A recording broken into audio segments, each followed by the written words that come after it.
Olá, família Santa Teresa.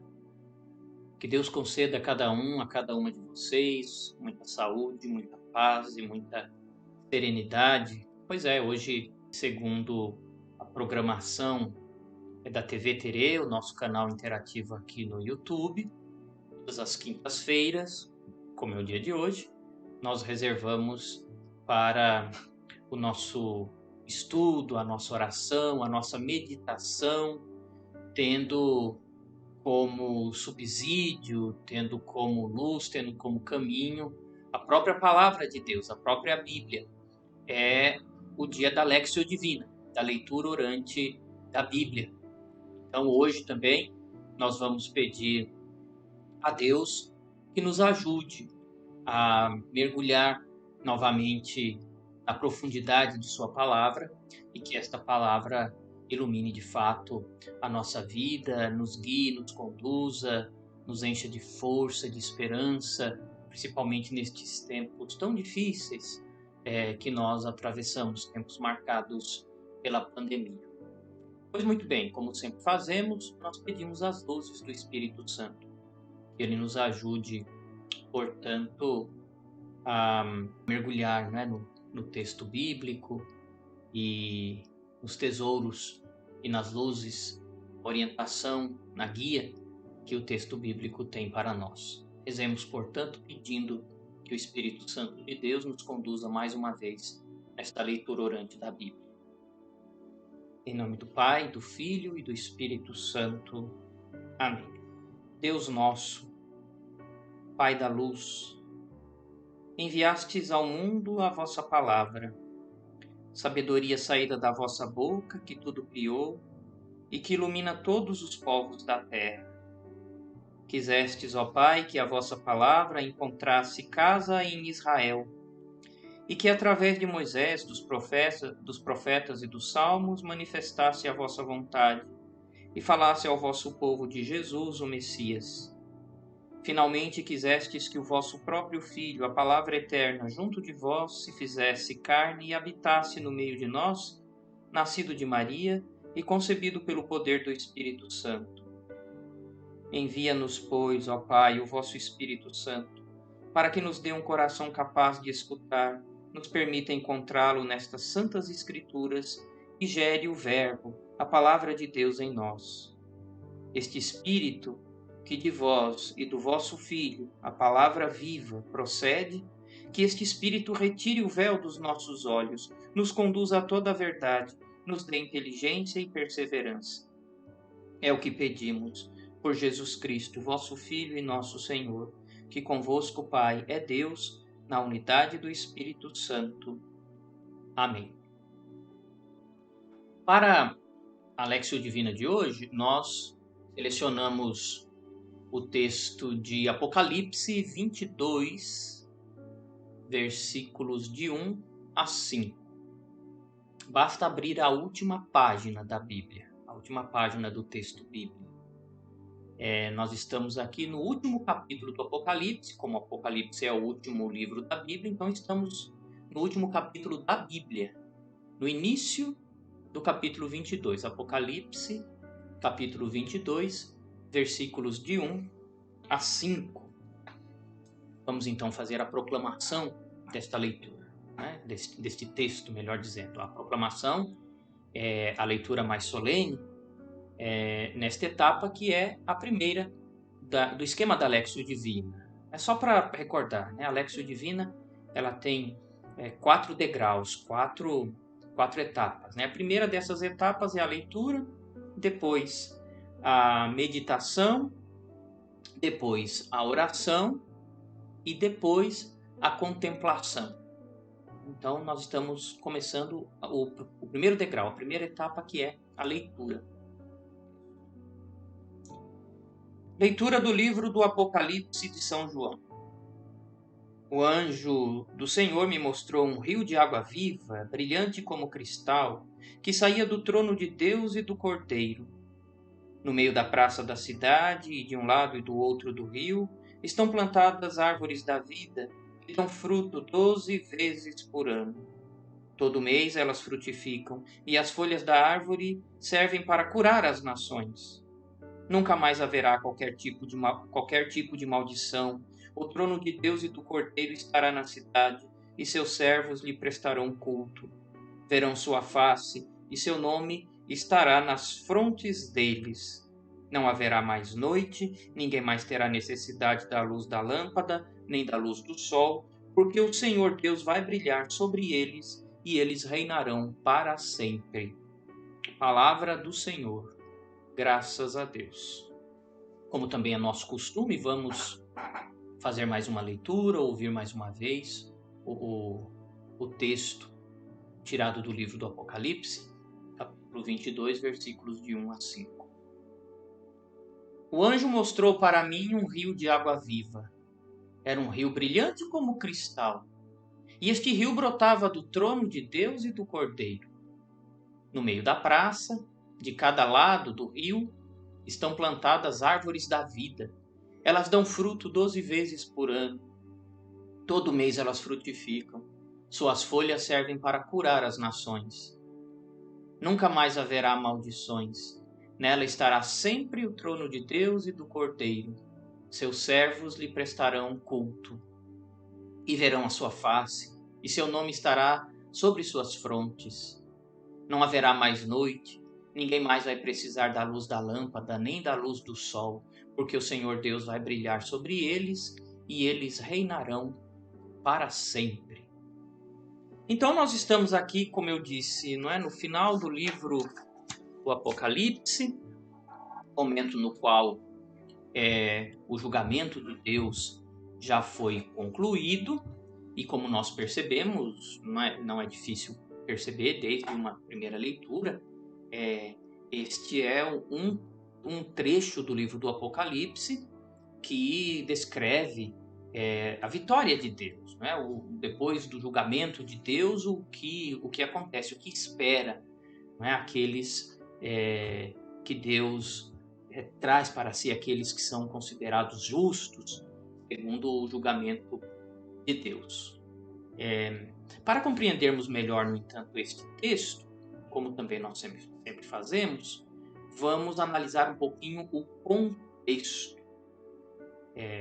Quais são as realidades que estão por detrás desse texto, a fim de entendermos melhor qual é a sua mensagem e o que Deus quer nos dizer a partir desse texto. Muito bem, é um texto tirado do livro do Apocalipse, é óbvio, nós sabemos disso. E o livro do Apocalipse é um livro que dá margem às mais diversas interpretações, aos mais diversos sentimentos, inclusive algumas interpretações assim, bastante dramáticas. Eu me lembro, quando era pequeno, meu pai proibia a gente de ler o livro do Apocalipse na Bíblia. Não é? Ele dizia que era um livro que causa muito medo e claro, querendo preservar a gente de todas essas palavras, né, amedrontadoras, segundo, claro, né, a interpretação do meu pai e de muitas pessoas, diga-se de passagem. Então nós éramos proibidos na minha família de ler o livro do Apocalipse. Depois, na formação acadêmica rumo ao ministério sacerdotal, principalmente na faculdade de teologia, nós temos, dentre as matérias de estudos bíblicos, temos uma matéria, uma cadeira na faculdade que se chama literatura apocalíptica. Então é uma matéria que trata sobre o livro do Apocalipse, não apenas porque este estilo de literatura, este jeito de escrever, não está presente apenas no livro do Apocalipse. O jeito de escrever que nós encontramos no Apocalipse está presente também em outros livros da Bíblia, principalmente em livros do Antigo Testamento, e mais especificamente vamos encontrar em Ezequiel e Daniel, nas visões de Ezequiel e nas visões de Daniel, trechos da Sagrada Escritura que são muito parecidos com o estilo literário do livro do Apocalipse.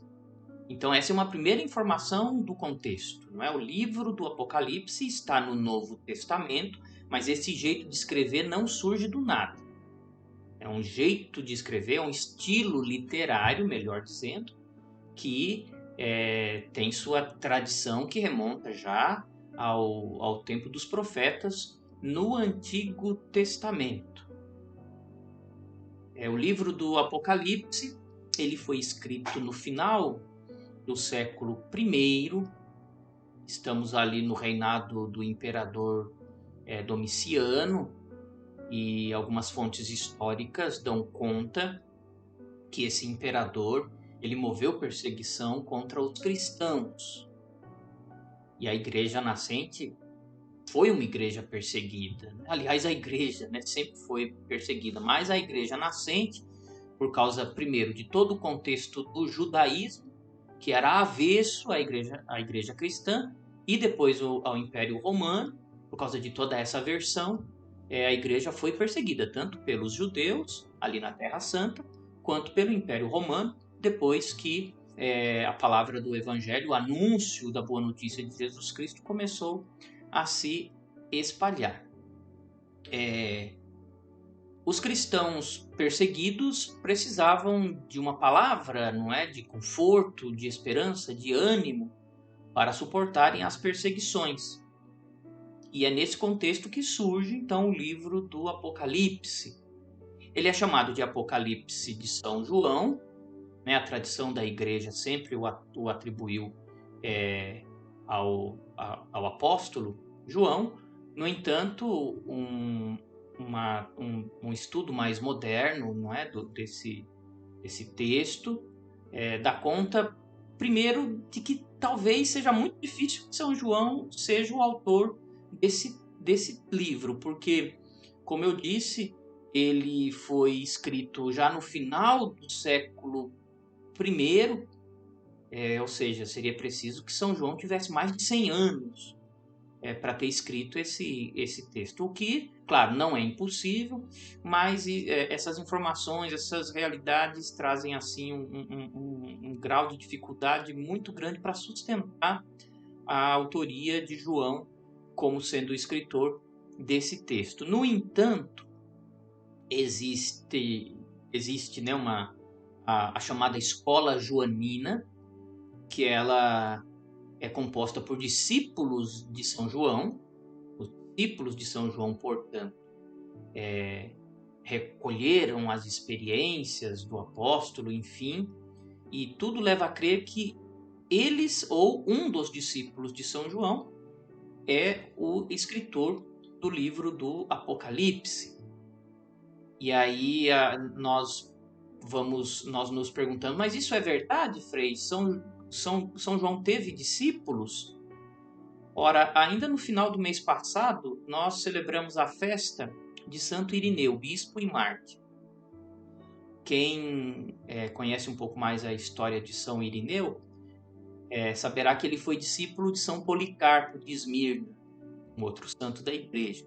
E São Policarpo, por sua vez, foi discípulo de João Evangelista. Isso é um dado histórico. Assim como São Policarpo, São João teve outros discípulos. Em alguns dos escritos de Santo Irineu e também o que nós conhecemos de São Policarpo, nós percebemos uma linguagem semelhante, né? Principalmente as cartas de São João.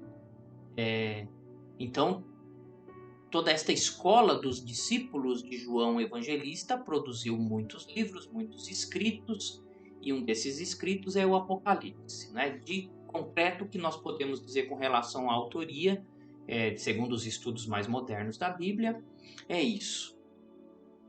Como eu disse, o livro do Apocalipse foi escrito para incentivar os cristãos perseguidos, de modo especial pelo Império Romano, e garantir a eles a esperança que Deus pode oferecer depois de um tempo da perseguição. A perseguição não tem a última palavra, a morte não tem a última palavra.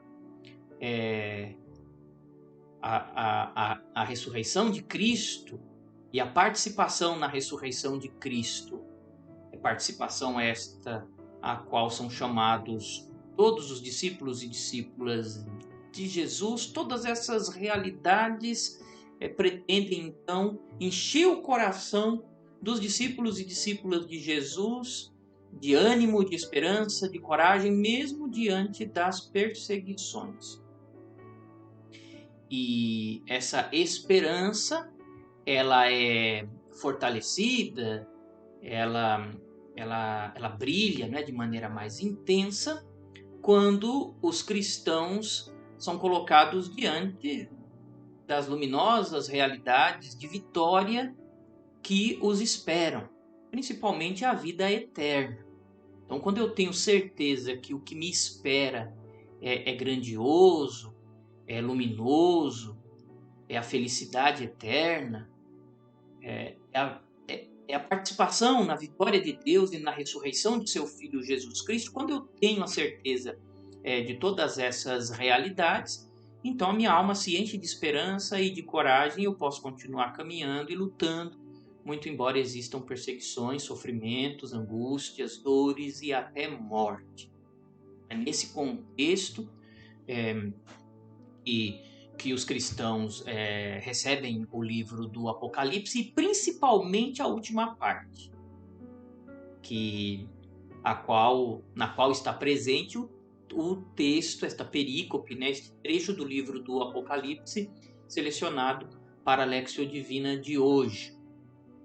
Esta última parte do livro do Apocalipse descreve a Nova Jerusalém, a cidade santa, a cidade celeste. Essa descrição da Nova Jerusalém começa ali no versículo 22 do capítulo 21. Então o anjo me mostrou a cidade santa, a Nova Jerusalém, que descia do céu, vestida como uma esposa, né, enfeitada para o seu esposo.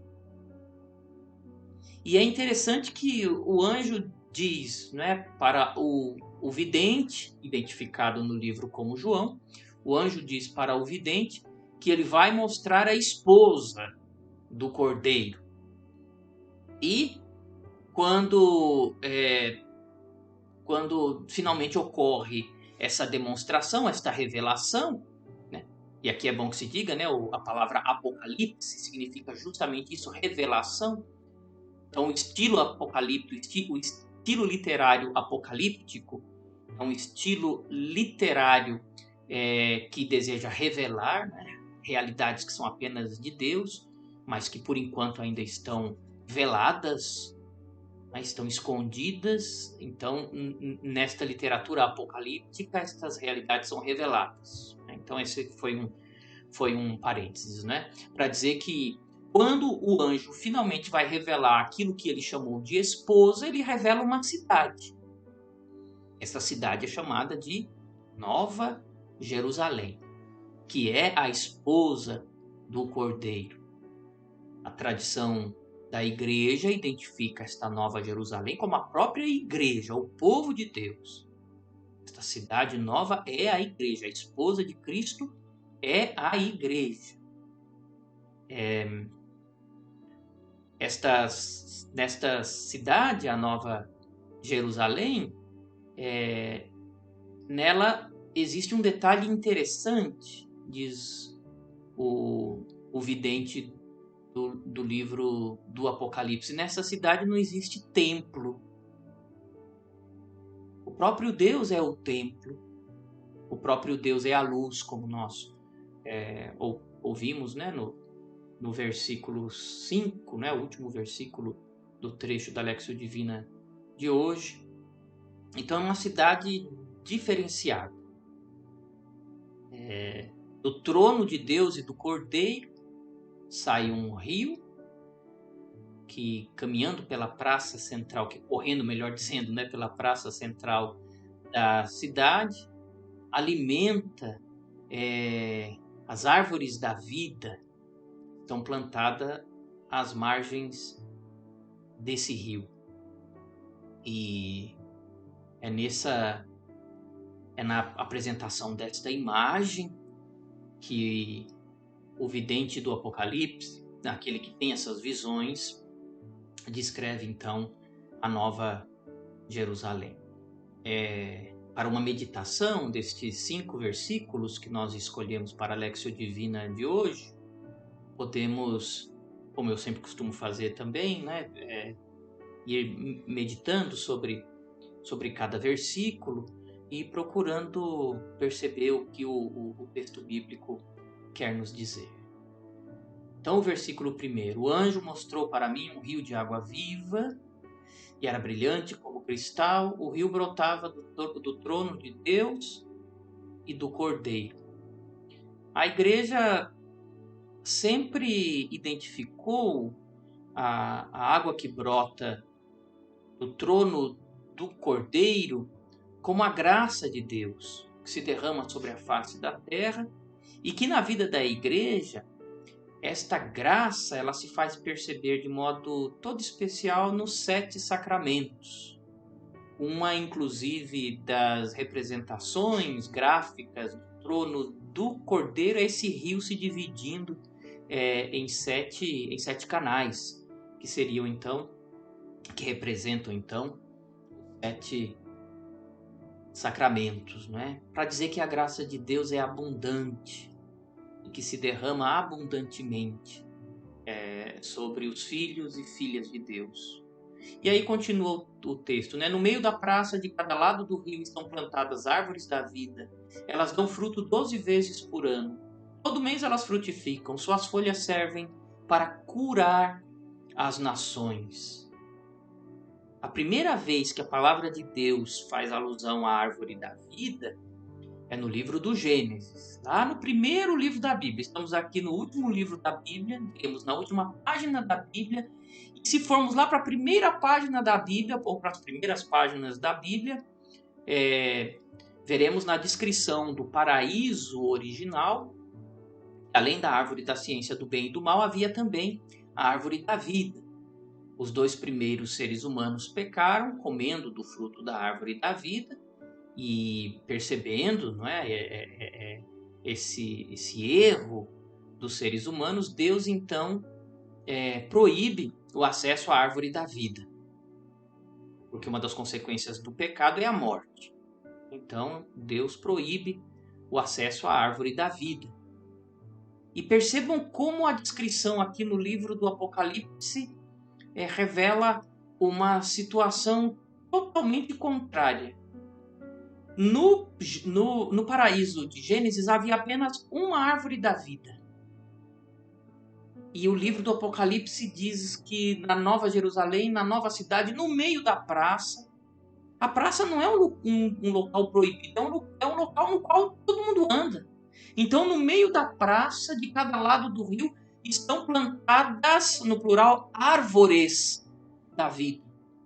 Não é uma só, são várias. Uma praça arborizada com árvores da vida. Ou seja, aquilo que foi proibido, que foi vedado aos seres humanos no início do mundo, agora é oferecido por Deus de maneira generosa, de maneira abundante.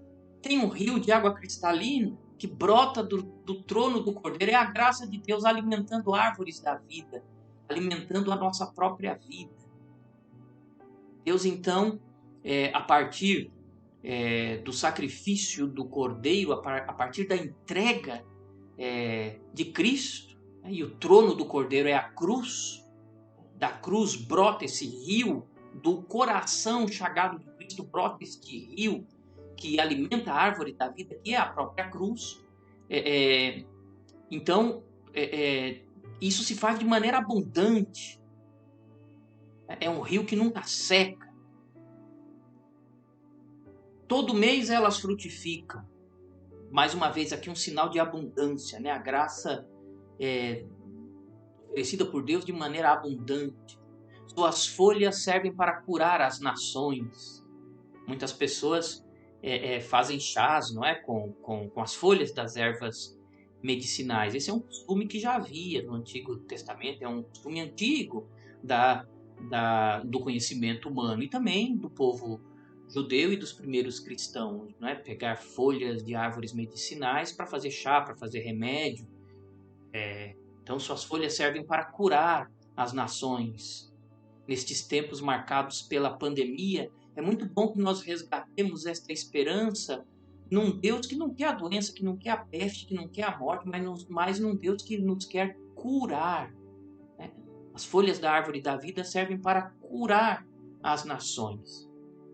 Depois o versículo 3: nunca mais haverá maldições. Nesta cidade estará sempre o trono de Deus e do Cordeiro. Seus servos lhe prestarão culto.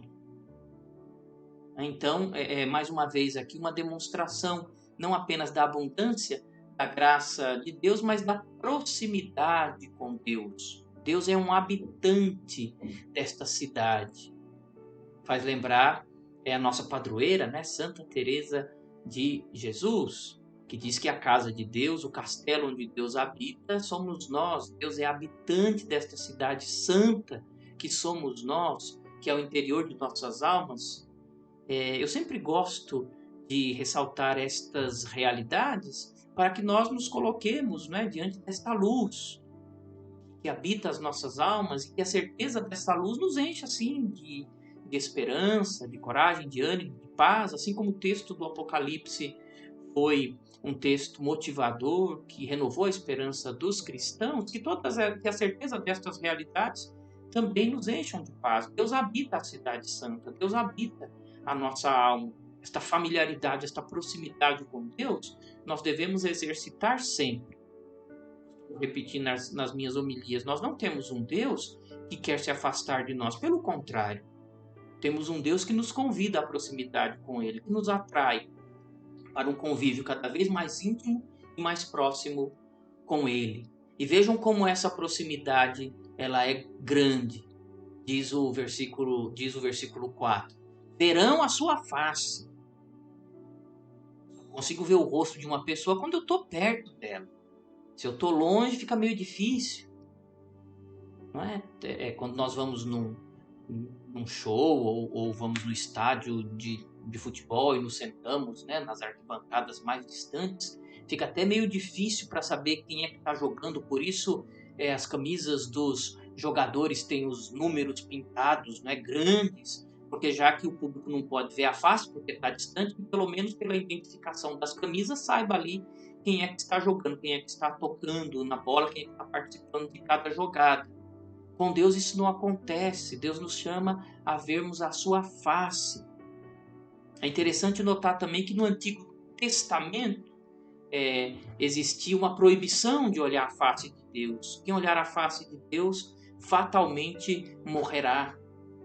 Nesse sentido é célebre, não é? A descrição que a palavra de Deus faz do relacionamento que teve Moisés com Deus. Moisés olhava a face de Deus e não morria. O profeta Elias, lá no Monte Horebe, mesmo monte onde Moisés recebeu as tábuas da lei, quando percebeu que Deus ia passar, cobriu o rosto. Porque quem olhasse para a face de Deus iria morrer. Isso segundo o Antigo Testamento. Aqui no livro do Apocalipse acontece justamente o contrário. Verão Deus face a face e terão vida em Deus. Terão árvore da vida, terão o rio da vida.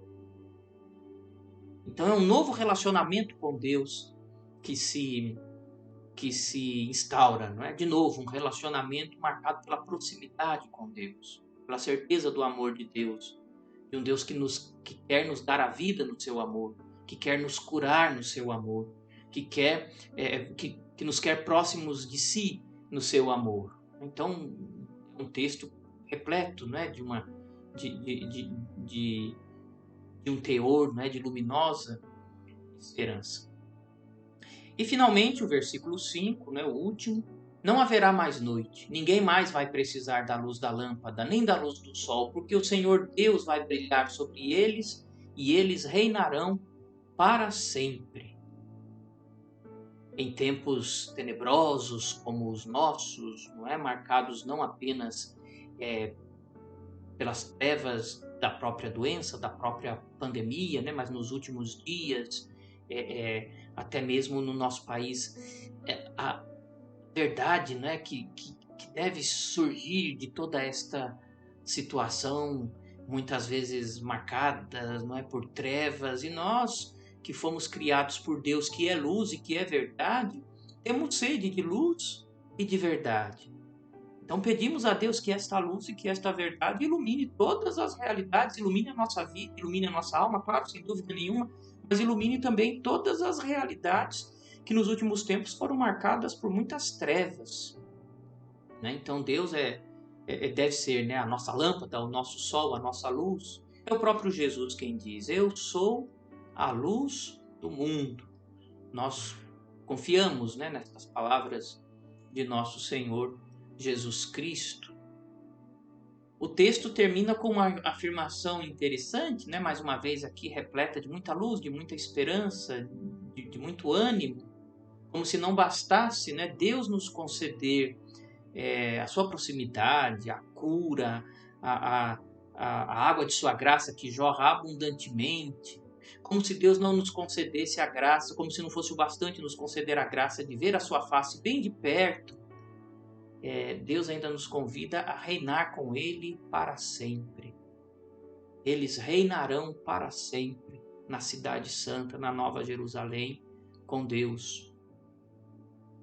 Não é um Deus exclusivista, é um Deus que nos chama, não apenas para a proximidade com Ele, mas para tomarmos parte no seu reinado. É um Deus que não nos nega nada, Deus não nos nega nada. Deus nos oferece tudo, porque se oferece a nós. Deus não apenas nos oferece tudo o que tem, mas nos oferece também, e acima de tudo, tudo aquilo que Ele é. Então, meus irmãos e minhas irmãs, esta é, de um modo geral, uma meditação sobre este texto, e ele ilumina a caminhada da nossa vida nestes dias, porque de fato enche a nossa alma de esperança, não é? De que Deus quer nos curar, de que Deus quer restaurar a nossa vida. Poderíamos dizer e podemos dizer, né? Deus quer nos curar desta pandemia que nos atinge, afastar de nós, né, essas nuvens escuras que lançam trevas sobre os nossos tempos, sobre os nossos dias, a fim de que Ele mesmo brilhe sobre nós, com a sua graça, com a sua verdade, com a sua justiça, com a sua proximidade. Peçamos a Deus então a graça de sermos habitantes desta cidade santa, já aqui neste mundo. Que Deus habite em nós e que nós sejamos não apenas habitados por Deus, sejamos habitantes de Deus, mergulhando no mistério de sua presença, revelada pela sua santa palavra e experimentada na vida da igreja. Ser membro da igreja é ser cidadão desta cidade celeste.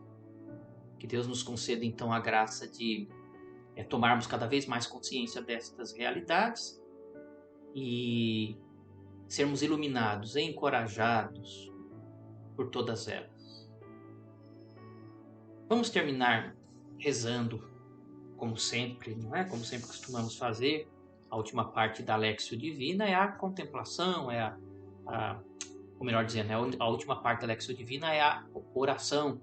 Deus nos falou por meio da leitura, por meio da meditação, por meio da contemplação, e agora nós falamos a Deus através da nossa oração. Vamos rezar o Salmo 114, é um salmo de ação de graças pelos benefícios de Deus. Eu amo o Senhor porque ouve o grito da minha oração. Inclinou para mim o seu ouvido no dia em que eu o invoquei. Prendiam-me as cordas da morte, apertavam-me os laços do abismo, invadiam-me angústia e tristeza. Eu então invoquei o Senhor. Salvai, ó Senhor, a minha vida. O Senhor é justiça e bondade, nosso Deus é amor com paixão. É o Senhor quem defende os humildes. Eu estava oprimido e Ele me salvou. Ó minha alma, retorna, pois, a tua paz, porque é o Senhor quem cuida de ti. Libertou minha vida da morte, enxugou de meus olhos o pranto e livrou os meus pés do tropeço. Andarei na presença de Deus, junto a Ele, na terra dos vivos. Glória ao Pai, ao Filho e ao Espírito Santo, como era no princípio, agora e sempre. Amém. O Senhor esteja convosco. Ele está no meio de nós. Abençoe-vos, Deus Todo-Poderoso, Pai e Filho e Espírito Santo. Amém. Eu termino então como eu comecei, desejando a vocês mais uma vez muita saúde, muita paz, muita serenidade, e tendo a certeza de que a palavra de Deus que nos iluminou nesta Léxio Divina vai produzir muitos frutos para o nosso bem, para o bem da nossa paróquia, de nossa igreja, da nossa comunidade, de nossas famílias e para o bem, consequentemente, do mundo inteiro. Obrigado a você que me acompanhou até agora e nos vemos na próxima Léxio Divina, se Deus quiser. Louvado seja nosso Senhor Jesus Cristo. Para sempre seja louvado. Até mais.